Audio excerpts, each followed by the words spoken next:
Olá, Haribol. Vamos começar mais uma aula sobre o Bhagavad Gita.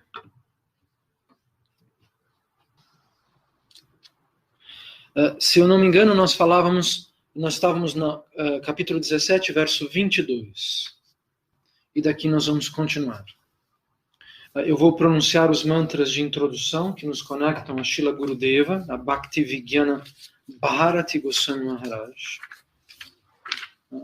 e ao Guru Parampara, a sucessão perfeita de mestres e discípulos da nossa linhagem devocional, para que, em nome deles, esse serviço seja feito. Om Agyanatimirandasya Gyananjana Shalakaya Chakshurum Militam Yena Tasmai Shri Gurave Namaha. He Krishna Karuna Sindhu Dina Bandho Jagatpate Gopesha Gopika Kanta Radha Kanta Namostute Tapta Kanchana Gourangi Radhe Vrindavaneshwari Vrishabhanu Sute Devi Pranamami Hari Priye Vanchakalpatarubhyascha Kripa Sindubhya Evacha Patitanam Pavanebhyo Vaishnavebhyo Namo Namaha. Shri Krishna Chaitanya Prabhu Nityananda Shri Advaita Gadadhara Shri Vasadi Gaura Bhakta Vrinda. Hare Krishna, Krishna Krishna, Hare Hare, Hare Rama, Rama Rama, Hare Hare. Hare Krishna a todos. Vamos retomar do capítulo 17, verso 22. A caridade dada sem respeito, com desprezo para um recipiente indigno em local e tempo impróprios é considerada como sendo da natureza da ignorância. Então, Krishna novamente está falando sobre as gunas que dividem a realidade material, as modalidades desta existência que envolvem tudo o que se manifesta na matéria. Você pode fazer caridade na modalidade da bondade, quando você distribui o conhecimento védico, ou quando você distribui uma austeridade, um método de autocontrole como o Ekadasi, ou quando nós distribuímos a prachada corretamente oferecida, cozinhada com amor a Deus, no altar e oferecida às pessoas. Quando nós aconselhamos alguém a assistir uma aula que fale de maneira apropriada sobre o conhecimento védico, nós estamos fazendo caridade na modalidade da bondade, dentro do departamento da bondade na realidade material, no mundo material, na existência material.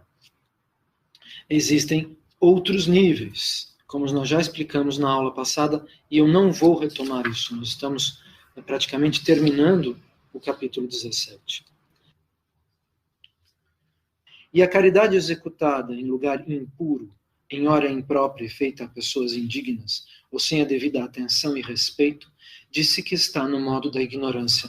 Portanto, nós temos que nos preparar para realizar esta austeridade, para realizar a caridade, o sacrifício ritual de sermos caridosos. O que significa sermos caridosos? E como é que isso acontece? Aqui está escrito que nós devemos dar à caridade uma atenção e um respeito. Portanto, não se trata de distribuir objetos sem a devida meditação. Krishna explica no Mahabharata que somente o tolo age sem o conselho dos sábios. Tolamente alguém pode dizer, hoje eu vou sair para a rua distribuindo os objetos da minha casa. Tudo aquilo que está na minha casa, hoje eu vou colocar numa sacola e vou sair entregando na rua, porque é necessário fazermos caridade.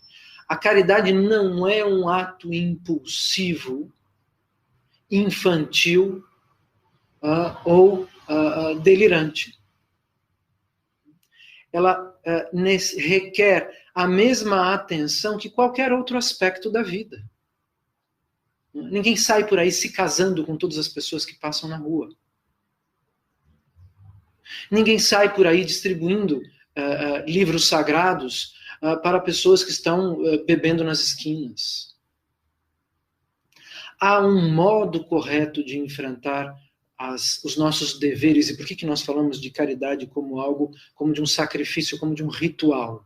A palavra sacrifício, em português, é usada nas traduções védicas, tendo o significado de sacro ofício, de ritual sagrado, de algo que se executa em nome de Deus, em nome do correto relacionamento com a divindade. Nós temos que entender o que é a caridade antes de achar que estamos fazendo caridade. Da mesma maneira que nós vamos, através do Bhagavad Gita, entender o amor antes de achar que nós estamos já amando. O amor tem características, especialmente o amor a Deus. Principalmente o amor a Deus. O que é Bhakti? O que é a devoção? Essa semana me perguntaram, mas você tem uma aula que fala sobre Bhakti? Nós temos todas estas aulas do Bhagavad Gita que falam sobre Bhakti. Nós podemos, sim, digamos, elencar ou explicar Bhakti em palavras sucintas. A devoção, Bhakti significa devoção a Deus, como vocês já sabem. O que é esta devoção a Deus? Em palavras muito rápidas, a devoção a Deus significa, como alguns de vocês já entenderam, agir em consciência de Krishna. Executar nossas ações, nossas atividades, colocando Deus no centro de tais atividades. Por exemplo, todos os dias nós nos alimentamos. Uma pessoa que está tentando alcançar o patamar da devoção a Deus, o patamar de Bhakti, ela vai preparar os alimentos para que eles sejam oferecidos a Krishna. E ela vai honrar a misericórdia em forma de sabor, uma vez que os alimentos foram oferecidos ao Supremo. Nós já explicamos que vocês podem levar o alimento ao altar, não é, numa bandeja. Na Índia, quem tem altares de prata, bandejas de ouro para servir Krishna. Isso não é obrigatório, claro, diz respeito ao nível econômico de cada pessoa, em como a pessoa deseja expressar, não é, essa sua dedicação a Deus. Aqui, simplesmente, por exemplo, nós temos pratos inquebráveis de algum aço inoxidável, uma bandeja, e nós literalmente vamos ao altar com um copo d'água, com as porções do que foi cozinhado. Nós apoiamos isso no móvel do altar, e oferecemos a Krishna com uma oração, não é, que pode ser mais ou menos complexa. Existem orações, digamos, mais específicas, mais utilizadas em templos. Há pessoas que oferecem simplesmente do próprio coração, dizendo, por favor, Krishna, aceite esta minha humilde oferenda. E cantam um Mahamantra. Nós deixamos o alimento no altar por alguns instantes, por alguns minutos, na verdade. E depois recolhemos estes pratos, que são só de Krishna, não são pratos da nossa boca. Não é? Krishna é a suprema personalidade de Deus. Nós temos ainda níveis kármicos, até biológicos, na nossa saliva, etc, etc. Então, há, digamos, um nível de opulência, de limpeza, de serviço nessa ação, de respeito a Deus nessa ação. Uma vez que nós retiramos a bandeja do altar, nós devolvemos o conteúdo da bandeja nas panelas, e assim servimos a todos que comungam desta forma da misericórdia de Deus, o alimento oferecido no altar. Esse é o significado da palavra prashada. Prashada significa a misericórdia de Deus, aquilo que Ele nos doa. Então nós transformamos o alimento cotidiano em prashada. Isso é um exemplo de Bhakti. Há pessoas que no começo ainda não têm um altar, ou ainda não têm as bandejas, ou não têm um pratinho novo para oferecer algo a Krishna. Obviamente pode ser de vidro, pode ser de porcelana, do que for, não? Então elas podem oferecer nos próprios pratos antes de se alimentar, ou na panela antes de se alimentar, não é? Esses são os métodos mais simples, não é? cada um vai caminhando em relação a este oferecimento, a esta ação dentro de Bhakti, na sua medida. Ninguém vai parar no Polo Norte em um segundo. Nós temos que ir até fazer uma mala, comprar uma passagem, ir até o aeroporto, descer do táxi, não é? Há um processo, um passo a passo dentro de Bhakti. Outras questões, por exemplo, nós podemos, ao invés de termos filhos, eu tenho filho porque eu gosto de criança, eu quero cheirar o cabelo de um bebezinho, não é? A gente pode trazer ao mundo um devoto de Deus, trazer ao mundo alguém, um espiritualista, alguém que seja consciente. Esse é o projeto de pais que vão engravidar para a satisfação de Krishna, a satisfação de Deus. O desejo não é um desejo de experimentar a experiência da paternidade, não é? Mas de trazer ao mundo alguém consciente, né, dos mais altos níveis divinos da realidade transcendental. Esse é o pedido que alguém em Bhakti faz. Não é? Nós não vamos mais trabalhar simplesmente para podermos comprar objetos, mas nós vamos trabalhar para poder sustentar a nossa Bhakti, para poder viajar à Índia quando for necessário, para poder comprar o Bhagavad Gita, se nós não temos ainda uma cópia. Nós vamos utilizar a riqueza em nome do nosso avanço espiritual. Isso também é um exemplo de Bhakti. Isso está explicado nas aulas passadas. Então, existe a devoção a Deus codificada pelo próprio Deus. É Krishna que vai dizer o que é Bhakti e o que não é. Tem gente que fala para mim assim, mas eu já tenho total devoção por Deus. Mas na nossa cabeça, a devoção pode ser assim, saber que Ele existe e achar que está tudo bem, de vez em quando falar gratidão, gratidão, gratidão.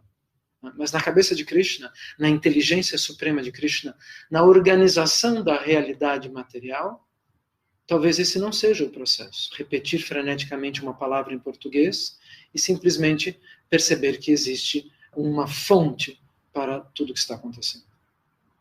Nós temos que entender o que é a caridade segundo Deus. Quais são os níveis da caridade segundo Deus? Pois Ele é a totalidade da experiência. Ele é aquele que diz o que é inferior, o que é mediano e o que é elevado. O verso 23 diz: As escrituras citam as palavras Om Tat Sat, que indicam o Brahman, o Espírito Supremo. No momento da manifestação universal, os Brahmanas, os Vedas e os sacrifícios foram manifestados por estas três palavras. A palavra sânscrito significa perfeição. A linguagem mais perfeita é a linguagem que está na mente de Deus, que está no Shabda Brahman, na energia vocal de Deus. Deus não é mudo, como nós já explicamos, né? Ele pode se expressar em todas as línguas de todos os universos, mas o sânscrito é a maneira como Krishna organiza perfeitamente os significados e a transmissão do conhecimento dentro da própria manifestação. Aqui nós estamos entendendo que Om Tat Sat é um mantra que vai manifestar a realidade cósmica, o universo material, a presença dos Brahmanas na realidade, os Vedas, as escrituras, e os rituais sagrados.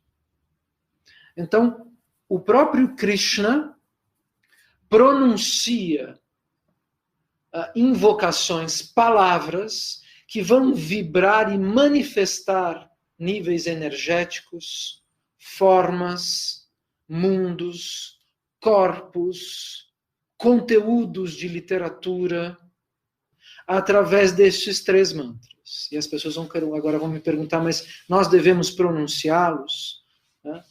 A injunção, ou seja, a explicação que nos chega dos grandes santos é que o necessário para quem está começando o processo é pronunciar o mantra maior, o Mahamantra Hare Krishna. Nós somos depois iniciados a outros mantras. É incorreto repetirmos mantras que encontramos na internet, mesmo sendo descritos como extremamente elevados e sagrados, pois o nível de consciência para a pronúncia, para o recebimento destes mantras, deve ser preparado pelos guias espirituais.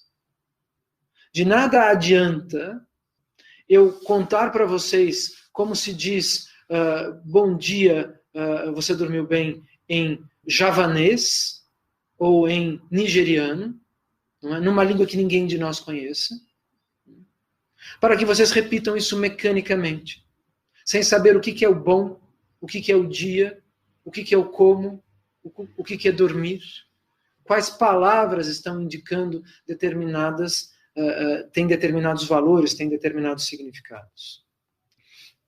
Então não se trata de correr na frente, pesquisar na internet e alcançar significados ou aulas sobre os Vedas que não correspondam com o passo a passo que nós estamos tentando transmitir aqui, por exemplo. Muitas pessoas me escrevem, mas eu estou assistindo aula deste canal, eu estou assistindo aula deste outro canal, eu estou ouvindo um professor de yoga que mora, que é vizinho da minha tia, e que está dando aula e dizendo que, na verdade, Krishna, entendeu, é somente um avatar de não sei quem. Isso causa confusão. O grande esforço do grupo do Ciência Milenar Indiana é trazer para vocês significados fidedignos, científicos, para que vocês possam avançar passo a passo, de maneira real e não fictícia.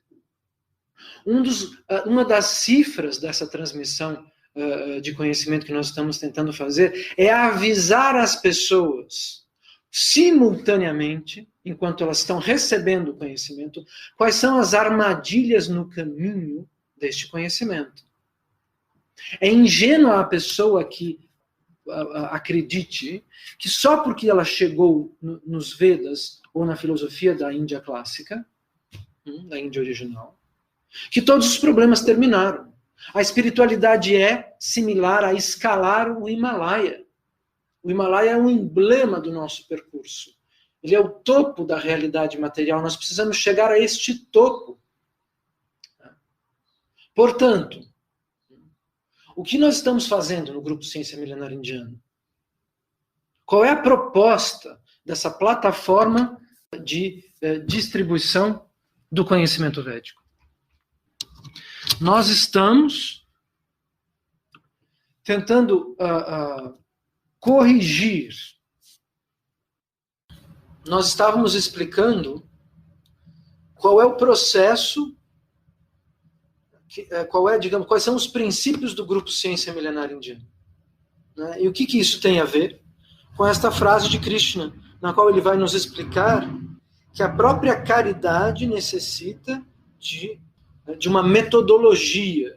A escalada espiritual é como subir os Himalaias. Não se trata de um passeio no parque, porque essa não é a natureza do mundo. Apesar da beleza estonteante da realidade material, nós pensamos nas praias, nós pensamos nas nuvens, nós pensamos nas florestas, na beleza dos animais, não há um caminho tão bucólico, tão perfeito, quanto nós gostaríamos.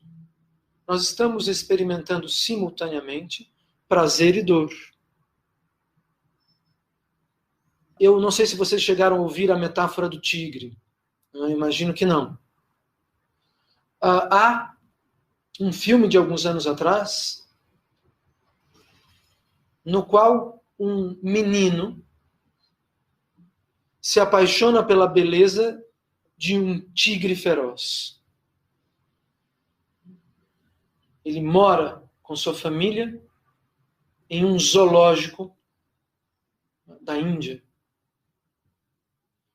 E ele se sente muito atraído pelo tigre. Essa é uma figura, na verdade, que pertence à literatura védica. Há também a história de um brahmane, de um sábio que se senta para meditar diante da floresta. no meio da floresta, e que no seu horizonte vê despontar um elefante guiado por um motorista. Tinha um domador em cima do elefante. E este aprendiz de sábio decide não sair do lugar apesar do elefante. Ele pensa consigo mesmo, o elefante também possui um paramatma, ele também possui, além da sua alma individual, dentro do seu chakra cardíaco, ele também possui uma expansão de Krishna. Portanto, eu não vou sair do meu lugar.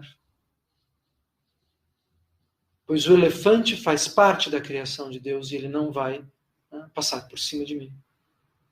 Infelizmente, seus planos vão todos por água abaixo, pois quando ele percebe, o elefante estava trotando e correndo na sua direção, e ele pula do lugar onde ele estava, segundos antes de ser esmagado. Ele vai até o Guru e pergunta, Gurudeva, o que foi que aconteceu? Por que que o elefante... eu considerei o paramatma do elefante. Eu também tenho um paramatma no meu coração. E o Guru responde, mas você não considerou o paramatma no coração do motorista, do domador do elefante. Ou seja, há diferentes níveis de intenções na realidade material. E Krishna não está guiando a realidade material como ele manifesta a realidade espiritual. Na realidade espiritual, não há ansiedade, não há obstáculos. Nós simplesmente vivemos, dançamos, nos deixamos orquestrar pela perfeição da manifestação divina, pois já alcançamos o conhecimento e a sintonia necessários para vivermos dentro destas mandalas de realidade perfeita, na qual todos caminham sincronizadamente e se movimentam de maneira coreografada pela potência da inteligência de Deus. Nós estamos do outro lado desta realidade no que diz respeito à nossa consciência. Nós estamos conscientes desta Kali Yuga. Nós estamos conscientes deste nível de caos. Srila Sridhar Maharaj diz que Krishna é o harmonizador supremo, aquele cuja propriedade infinita possui, inclusive, um lugar específico para o que é feio, para o que é ignorante, para o que é caótico. Existe dentro da harmonia de Deus um porquê para o caos, um porquê para o obstáculo, um porquê para a ansiedade, para a dificuldade. Ela é funcional ao crescimento da alma. Portanto, existem perigos a serem superados, obstáculos a serem ultrapassados nesta realidade material.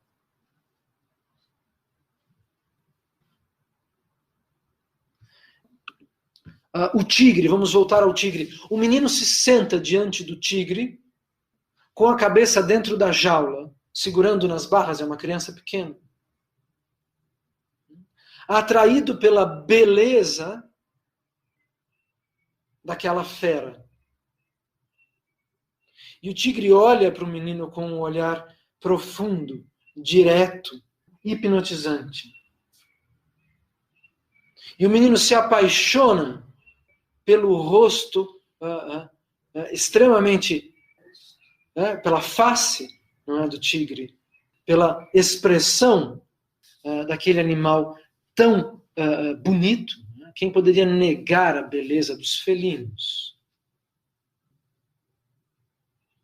E o tigre caminha lentamente na direção dessa criança que está sentada na frente da jaula. E o menino entende aquele passo suave como a dança de uma amizade, né? Como a aproximação, né, de algo misterioso e atraente. Porém, quem é o tigre dentro da realidade kármica, da realidade material? O tigre é aquele que está pronto para devorar o rosto da criança, o corpo do menino. Existem obstáculos dentro do mundo. A intenção do Ciência Milenar Indiana é dizer, apesar da beleza do tigre, aqui neste nível material onde nós estamos, ele é inimigo do menino. Isso é um dos aspectos do conhecimento védico. Sair da ilusão. Eu vou fazer um elenco de livros que vão fazer parte das aulas e um elenco de livros de apoio para quem quiser ler paralelamente às aulas. Eu não vou poder comentar todos os livros da literatura védica, então a gente vai sugerir livros paralelos também. No Sri Upanishad está escrito somente aquele, está escrito, que compreende simultaneamente a linguagem do conhecimento e a linguagem da ignorância pode abandonar o ciclo de nascimentos e mortes. Pode alcançar a imortalidade. Então nós vamos aprender o que não é e aprender o que é. Esta é, digamos, o grande, médio, pequeno esforço, a nossa tentativa de ajuda em relação a todos aqueles que se interessam de maneira apropriada pelo conhecimento védico. Essa semana nós publicamos no grupo que este não é um grupo para iniciantes. Algumas pessoas entraram no grupo convidadas pelos próprios alunos, leram as instruções em relação ao altar e imaginaram que aquilo fosse limitante, que aquilo fosse algo fanático. Como assim eu não posso colocar quem eu quiser no altar? Nós nunca dissemos que é obrigatório enxergar o altar como os Vaishnavas nos aconselham e nos ensinam. Nós dissemos que a indicação é entender o altar como a mira do nosso objetivo espiritual. Porém, para alguém que não assistiu nenhuma das aulas passadas, para alguém que não tem vínculos de confiança com a ciência milenar indiana, de que maneira eles poderiam encarar aquele conselho? Maya, a energia da ilusão, vai manifestar nos pensamentos deles os sistemas de alarme que são transmitidos no cosmos para a retenção do movimento que a alma faria naturalmente em direção a Deus, em direção a Krishna. Muitos de vocês me dizem, mas a minha família está reagindo a mim como se eu fosse fanático só porque eu estou querendo parar de comer carne. Meus companheiros de escola não entendem por que eu parei de me embriagar com entorpecentes. Há uma reação do mundo em relação ao processo de Bhakti. Porque nós estamos nos descolando da realidade material, nós estamos perdendo a ilusão e a ilusão reage a nós. Isso é transmitido na mente das pessoas como uma sequência de ignorâncias pré-estabelecidas. Nós também tivemos a vontade de colocar nos grupos de difusão védica todas as pessoas ao nosso redor. Mas que nível de caridade é esse que não considera para quem eu estou oferecendo Krishna, a maior joia, a joia mais preciosa da existência absoluta?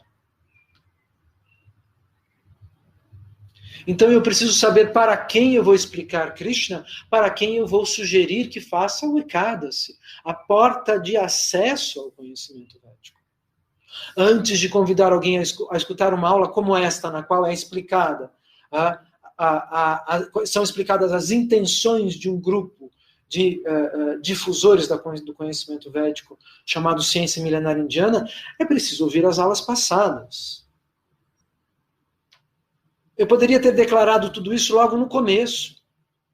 Somos o grupo Ciência Milenar Indiana. Desejamos levar vocês ao conhecimento mais elevado do planeta Terra. Para tanto, vocês têm que nos dar a mão e confiar, porque o mundo é uma floresta cheia de tigres e flores. Sim, existem as flores. Mas atrás da flor existe, às vezes, uma aranha. E uma criança desavisada precisa ser treinada para reconhecer o que é a teia, quem mora dentro da teia, qual é o perigo que aquela linda linha branquinha representa. Somente hoje eu posso explicar para vocês que há um sistema de alarme, de retenção psicológica dentro da nossa própria mente. Nós sucessivamente pensamos de uma maneira tal que somos freados pelas nossas conclusões. O que significa o título Bhakti Vigyana, como o Gurudeva tinha? Vigyana, eu já expliquei em outras aulas, significa a realização do conhecimento espiritual dentro de si. Bhakti Vigyana, aquele que tem o conhecimento acerca de Bhakti, da devoção a Deus, totalmente realizado dentro de si. Bhaktivedanta significa aquele que possui a conclusão perfeita do processo de chegar até Deus pela filosofia explicada nos Vedas.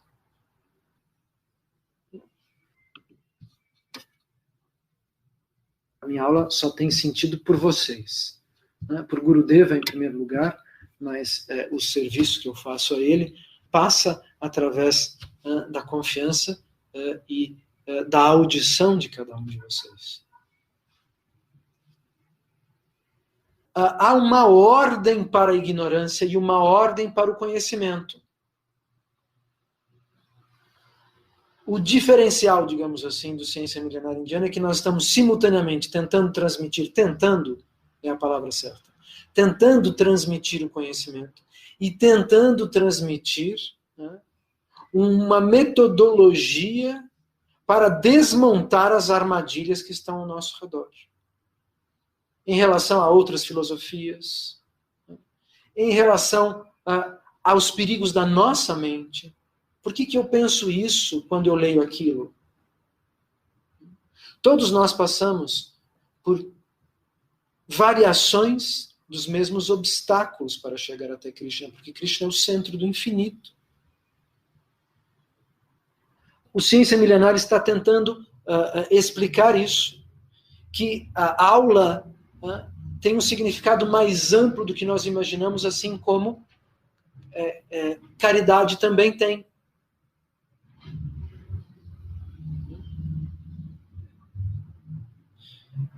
Krishna continua.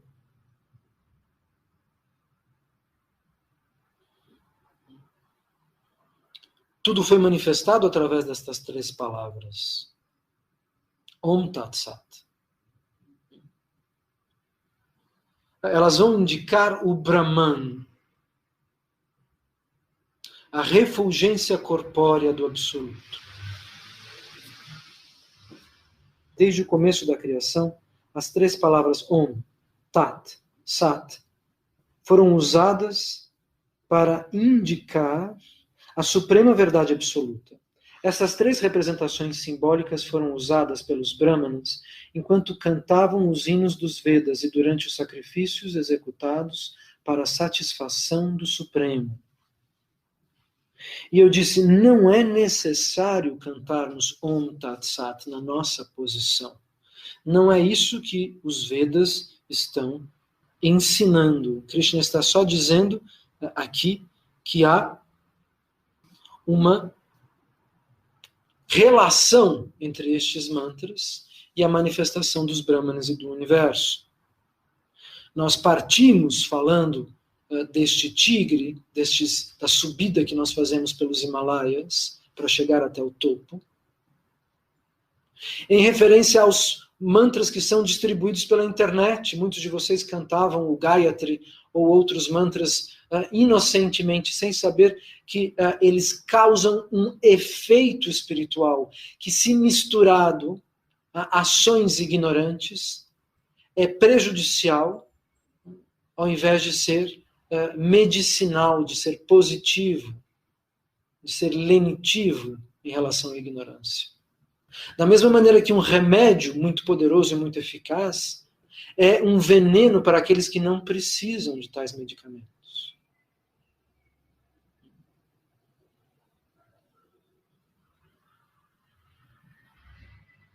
E as pessoas, por exemplo, qual é uma pergunta comum a este ponto?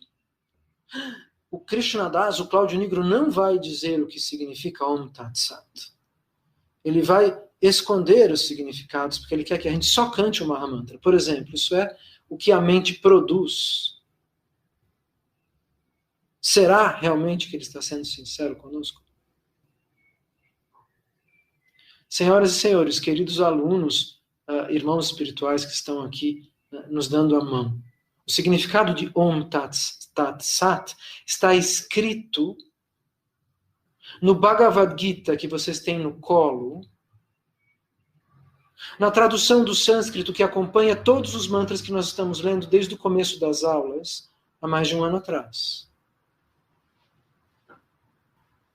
E alguns de vocês falam, sim, eu já notei que aqui no Bhagavad Gita tem a tradução do sânscrito, mas a maioria de vocês, eu posso apostar porque eu fiz parte dessa maioria, por alguma preguiça, em relação talvez ao volume de páginas do Bhagavad Gita, porque nós temos a impressão de que o sânscrito é muito difícil, por uma série de desculpas da mente, a maioria de vocês nunca verificou, tendo o livro à mão, o significado de cada uma das palavras dos mantras. Porque alguém precisa dizer para nós, olha nesse pedacinho da página aqui, procure o significado.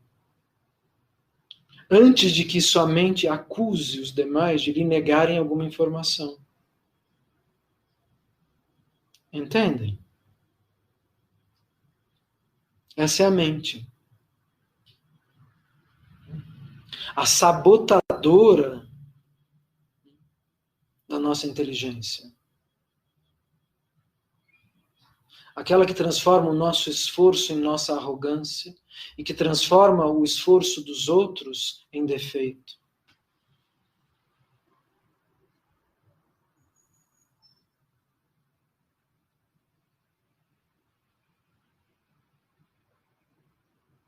O significado de Om Tat Sat, como nós todos podemos ler juntos,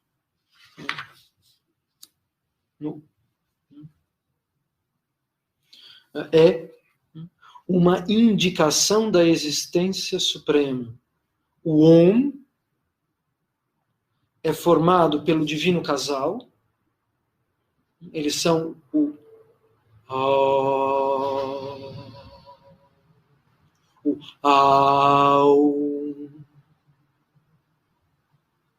Om é decomposto em Aum.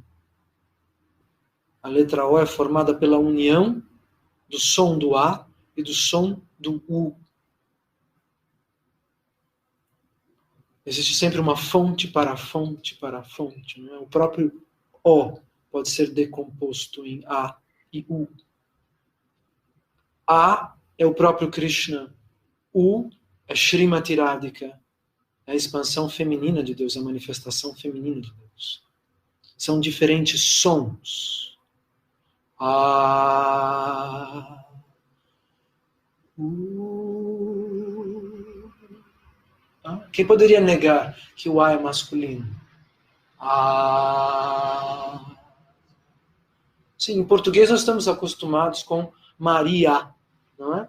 Mas em sânscrito, os nomes masculinos terminam com A, como Krishna, Chandra, Gopala, A. Se você imaginar um coro de homens, você vai fazer os homens pronunciarem Hã? Não, não é? Este som é como o eco adorante do A. Krishna é o som original, a presença, a garganta aberta e a difusão total da energia.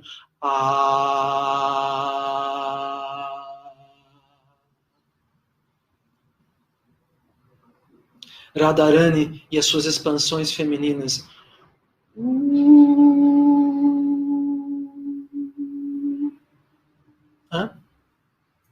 E o que é o M? O M é o eco. O M são as almas, o M são nós. Nós somos o...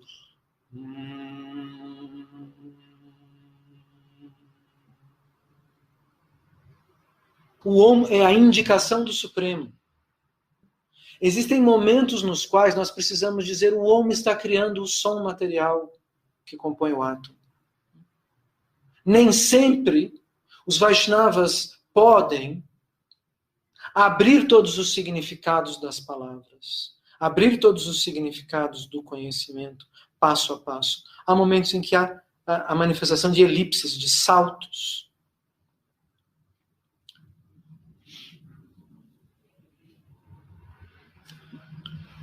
Tat significa isto. Sat significa eterno. Om Tat Sat significa Radha, Krishna e as almas são o que existe eternamente. A síntese pronunciada neste verso é comentada posteriormente em todos os Vedas. O que é Krishna? Como Krishna se manifesta? Krishna existe na sua existência masculina, manifestada através do som da vogal A. Krishna existe na sua existência feminina, manifestada no som da vogal U. E Krishna vai irradiar seus raios, as almas individuais, iguais e diferentes, sobretudo diferentes a ele, dele, dentro da realidade espiritual e material.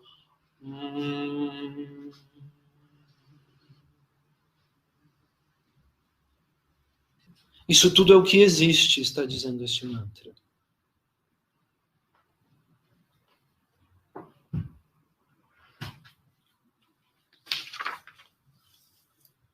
Então, o Bhagavad Gita recomenda, portanto, que qualquer trabalho que se faça deve ser feito para Om Tat Sat, para a Suprema Personalidade de Deus, que se manifesta como Krishna, Radha e as divas e as almas.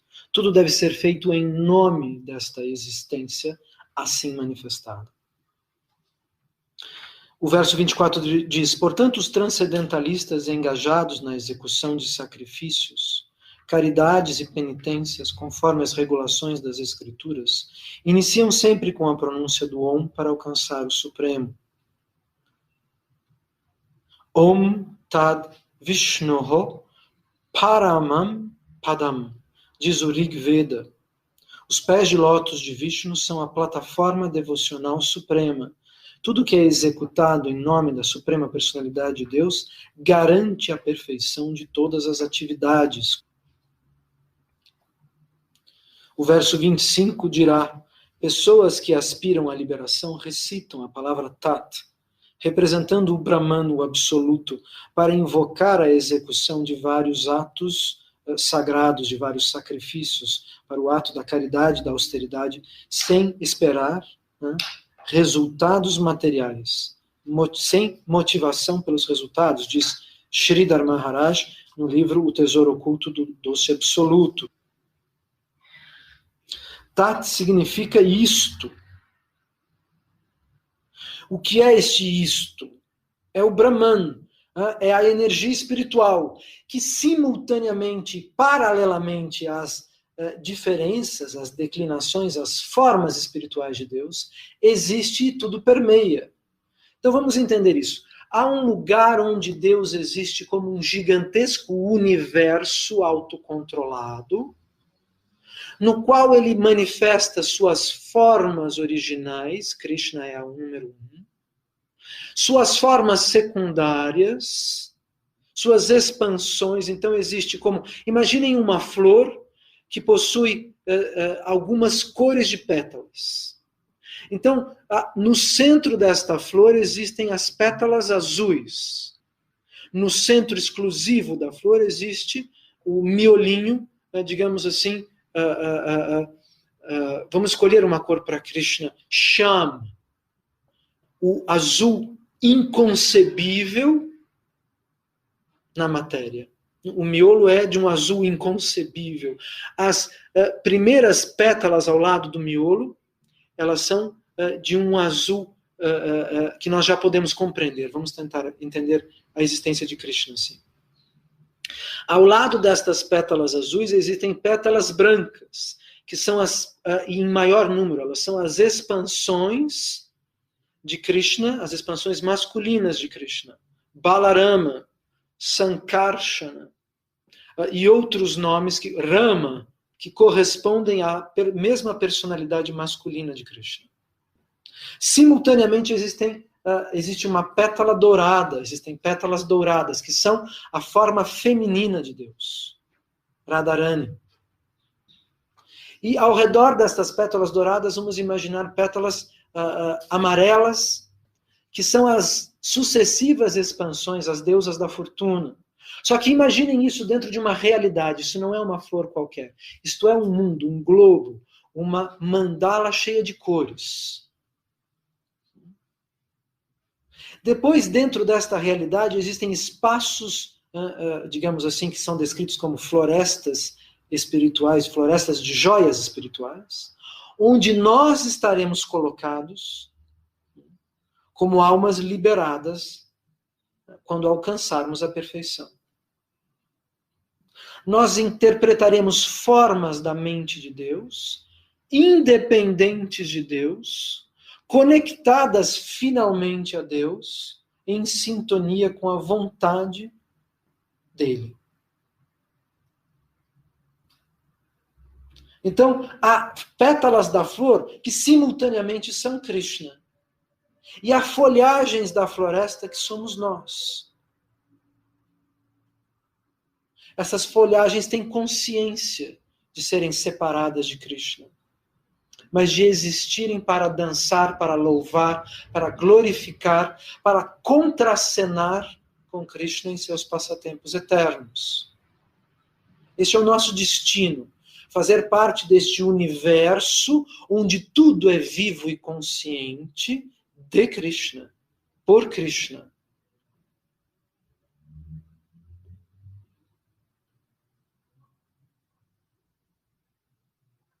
Separado disso, paralelo a isso, existe tudo isto sem qualidades. Dentro deste universo, cada um tem uma cor.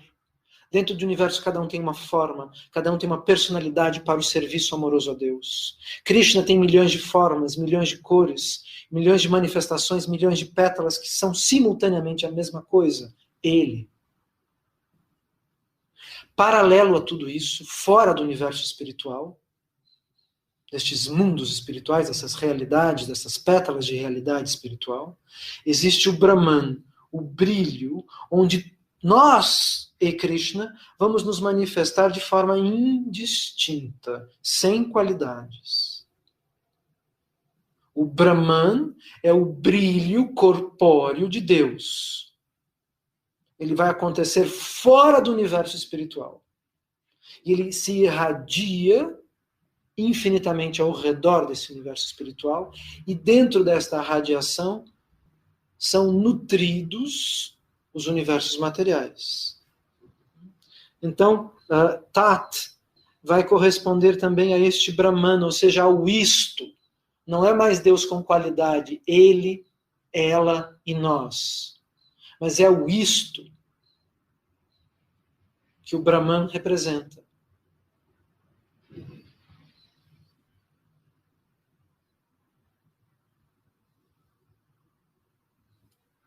O verso 26. Ó Arjuna, ó Partha. A palavra Sat, representando o Brahman, o absoluto, indica a verdade e as pessoas dedicadas à verdade. Portanto, a palavra Sat é pronunciada para invocar a execução de atividades auspiciosas.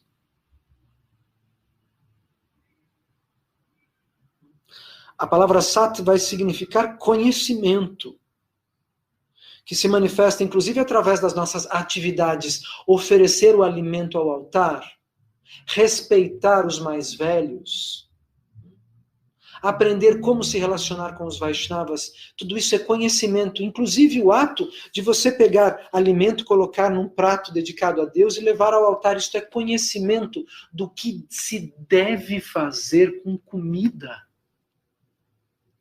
O que é comida?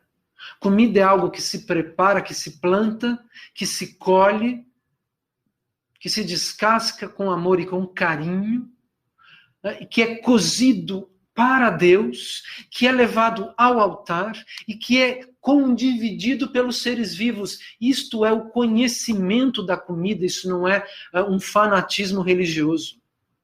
Esta é a maneira com que as almas compartilham o néctar que Deus emana. Como é a relação de uma mãe com um filho? Nós nascemos em Kali Yuga e não sabemos, cometemos erros. Nós nascemos numa outra encarnação e temos a chance de corrigir os mesmos erros. E nós vamos melhorando até que nós saibamos o que mãe significa, né, na prática. O que filho significa na prática de milhares de vidas. O significado de mãe e filho não é a maneira como nós lidamos com nossos familiares, mas a maneira correta com que Deus, com que Shri Krishna concebe esta relação. E assim por diante. Para tudo na realidade material. O que é uma roupa? O que é a saúde? O que é um pássaro? O que é uma cor? O que é o som de uma vogal?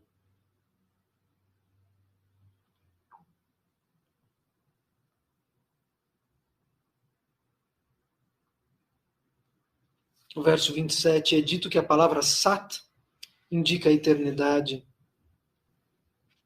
do sacrifício, da austeridade e da caridade, e a ação realizada para a satisfação do Senhor Supremo é chamada de sat, de verdade. Portanto, oferecer o alimento no altar é uma ação realizada para a satisfação do Senhor Supremo. Isto é a verdade. Olha que interessante isso. É considerado verdade uma ação executada para a satisfação de Deus. Agir de maneira adequada, sintonizando nosso comportamento para dar prazer a Deus, é a forma de alcançar a verdade, pois a consciência deve se transmitir em atitudes. É por isso que nós temos obstáculos no nosso dia a dia, para que nós possamos resolvê-los, neutralizar a ira, neutralizar a vontade de competição, de ter razão. Há irmãos que brigam para ter razão, porque estão acostumados a fazer isso. Mas quem tem razão é Krishna. Portanto, a briga é inútil e mais útil é a humildade com a qual nós vamos buscar este conhecimento, dando, obviamente, prioridade ao irmão que já tem mais conhecimento, ao irmão que já está mais mergulhado nos Vedas. Mas muitas vezes, o outro irmão não reconhece este conhecimento.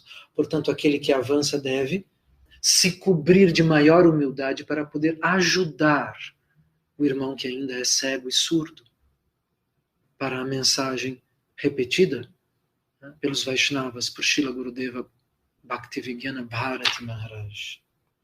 Ó Arjuna, diz Krishna, o sacrifício, a caridade, a austeridade ou qualquer ação realizada sem fé no Supremo é conhecida como asat, ou inverdade. Portanto, comer sem oferecer os alimentos é uma inverdade.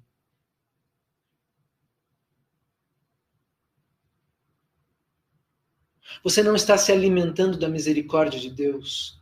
Você está vivendo um delírio autístico, autorreferencial, de uma luxúria estéril que não leva à eternidade, que não leva à imortalidade, que não leva à manifestação da sua swarupa, da sua forma espiritual eterna. Tais obras não podem trazer um resultado auspicioso nem neste mundo, nem nos próximos. E com isso nós encerramos o capítulo 17. Na próxima aula nós vamos começar o último capítulo do Bhagavad Gita. Vou repetir para vocês que nós vamos passar livros, nós vamos sugerir livros para as próximas aulas. Nada é obrigatório no conhecimento védico, mas tudo tem um percurso e um significado. Espero que mais uma vez vocês aceitem o meu esforço em tentar condividir com vocês o pouco que eu tenho tentado entender nesses últimos 5 anos e meio já de aproximação com Krishna. Já não, ainda, mas nessa vida, né, talvez seja um já ou um ainda, eu não posso conceber a mim mesmo não tentando servir a Krishna em vidas passadas. Né? O que é que há para ser feito além disso? Muito bem, então, nós vamos sugerir estes livros. Vou fechar a aula com um mantra que encerra as aulas dos Vaishnavas, e eu, tentando aprender com eles, pronuncio Vanchakalpa tarubhyascha kripa sindubhya evacha patitanam pavanebhyo vaishnavebhyo namo namaha.